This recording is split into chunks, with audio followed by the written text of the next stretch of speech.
बच्चों, आज हम एक क्वेश्चन करते हैं जिसमें क्वेश्चन में गिवन है दो पार्टिकल हैं जो इक्वल डिस्टेंस पे हैं बट कहाँ से? ओरिजिन से। कहाँ से? ओरिजिन से। ओरिजिन से वो किस पे हैं? इक्वल डिस्टेंस पे। अब इक्वल डिस्टेंस पे है तो डिस्टेंस मतलब मैग्नीट्यूड। आपने पढ़ा है डिस्टेंस मतलब क्या होता है? मैग्नीट्यूड।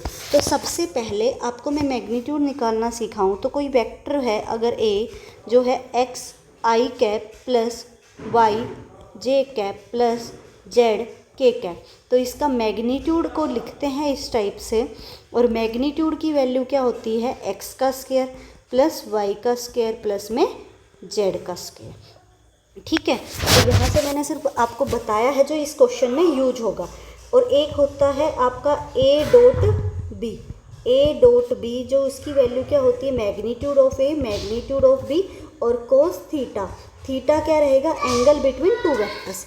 अब देखो क्वेश्चंस में दोनों वेक्टर दे दिए ए और बी, बट दोनों वेक्टर्स में कितना एंगल है? 90 डिग्री। तो वहाँ से पहले इसका डॉट प्रोडक्ट निकालें। तो डॉट प्रोडक्ट में ए वैल्यू लिखेंगे 2i cap plus 3n J cap plus 2k cap. Dot product किसके साथ है? बी के साथ। बी की वैल्यू क्या है? 2i cap minus 2j cap plus 4pk cap. ठीक है, अब देखो यहाँ से मैग्नीट्यूड ऑफ ए बी लिख दिया, बट कोस 90 एंगल कितना है क्वेश्चन में गिवन है दोनों के बीच? 90, तो कोस 90। अब यहाँ से 2i cap plus 3n J cap plus 2k cap का डॉट प्रोडक्ट है किसके साथ? 2i cap minus 2 J cap plus 4pk cap is equals to cos 90 की वैल्यू क्या होती है? 0। तो ये पूरी टर्म क्या बन गई? 0। अब देखो बच्चा, डॉट प्रोडक्ट करते हैं ना तो क्या करते हैं? आई का आई के साथ मल्टीप्लाई करते हैं। तो आई का आई के साथ मल्टीप्लाई करोगे तो आई डॉट आई क्या रहता है? 1। जे डॉट जे क्या रहता है? 1। के डॉट के क्या रहता है? 1। और आई डॉट जे या ये सब क्या हो जाता है? 0। अपोजिट के साथ मतलब सेम के साथ तो क्या रहता है? 1, बट इन अपोजिट के साथ क्या हो जाता है? 0। तो यहाँ पे देखो आई का आई के साथ करेंगे तो क्या हो जाता है? 1। तो 2 इंटू 2 क्या बन गया? 4। और आई डॉट आई क्या हो गया? 1। तो ये टर्म पूरी क्या बन गई? यहाँ से दोनों से 4। फिर प्लस लगाएंगे। अब जे का आई के साथ करेंगे तो भाई जे डॉट आई क्या बन जाता है? 0। तो हम उन टर्म्स को क्या कर देंगे? नेगलेक्ट कर देंगे।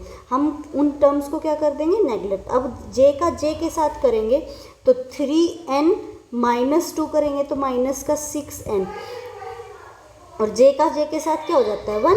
फिर प्लस लगाएंगे। अब जे का के साथ करेंगे बच्चा तो ये तो क्या हो जाएगा? 0, क्योंकि जे डॉट के क्या बनेगा? 0। तो यहाँ से सबसे सिंपल रूल होता है डॉट प्रोडक्ट का, आई का आई के साथ मल्टीप्लाई कर दो, जे का जे के साथ, के का के के साथ। तो के का के साथ करेंगे तो 4p इंटू 2 कितना बन जाएगा? 8p। और के डॉट के क्या हो जाता है? 1 इज इक्वल्स टू क्या आ गया? 0। यहाँ से 6n plus 8p is equals to 0 आ गया। अब हमें क्वेश्चन में एक सेकंड कंडीशन गिवन है कि वो दोनों इक्वल डिस्टेंस पे। इक्वल डिस्टेंस मतलब मैग्नीट्यूड। और यहाँ से हम ए का मैग्नीट्यूड निकालें, ये वाला सेम फॉर्मूला यूज़ करके, ये वाला फॉर्मूला यूज़ करके, तो यहाँ से ए का मैग्नीट्यूड क्या आ जाएगा? Under the root 4 plus 9 square plus 4। Same B का मैग्नीट्यूड निकालें तो 2i का 4 प्लस 4 प्लस 16p स्क्वायर। अब दोनों की डिस्टेंस बराबर है तो ए का मैग्नीट्यूड इज इक्वल्स टू क्या है? बी का मैग्नीट्यूड। ए का मैग्नीट्यूड क्या निकला? Under the root 4 plus 4 plus 9n square is equals to under the root 4 plus 4 plus 16p square. ठीक है, अब यहाँ पे दोनों साइड स्क्वायर ले ले तो ये कट जाएगा। 8 plus 9n square is equals to 8 plus 16p square. अब 8 से 8 भी कट गया तो 9n square is equals to क्या आ गया? 16p square. ठीक है, अब यहाँ से इसको करेंगे तो देखो n square by p square की वैल्यू क्या आ जाएगी? 16/9। तो n बाई p की वैल्यू निकाले तो क्या आ जाएगा? Plus minus 4/3। अब इक्वेशन फर्स्ट मान दो इसको, ये फर्स्ट इक्वेशन हो गई। इसमें मेरे को n की वैल्यू निकालनी है तो p की वैल्यू यहाँ पे p की निकालेंगे तो क्या आ जाएगा? p की वैल्यू यहाँ से 3n/4। इसको पुट कर देंगे किस में, फर्स्ट इक्वेशन में। फर्स्ट इक्वेशन क्या थी, फर्स्ट इक्वेशन थी 4 minus 6n plus 8p is equals to 0, जो हमने कहाँ से निकाली थी, a डॉट b से। अब यहाँ से देखो बच्चा, अगर मैं यहाँ पे प्लस माइनस यूज़ कर रही हूँ तो जैसे 4 माइनस 6n प्लस 8 और p की वैल्यू क्या यूज़ करूँ, माइनस का 3n/4 इज इक्वल्स टू 0। तो ये यहाँ से क्या बन जा रहा है, कट के 4 माइनस 6n, 4 दूनी 8 और माइनस का 6n is equals to 0। 4 minus 12n is equals to 0।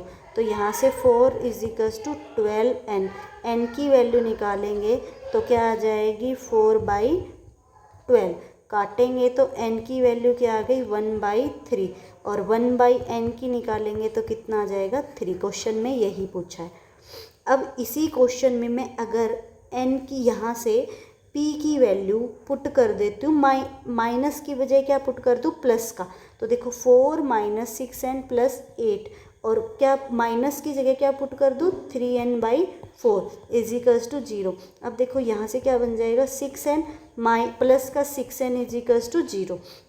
ये 6n और 6n तो कट गया तो 4 इज इक्वल्स टू 0 आ गया, जो वैलिड नहीं हो पा रहा। इसीलिए मैंने यहाँ जो स्क्वायर से कितनी टर्म आती है 2 प्लस माइनस 4/3, तो मैंने कौन सी वाली यूज़ की इस क्वेश्चन के लिए, माइनस वाली।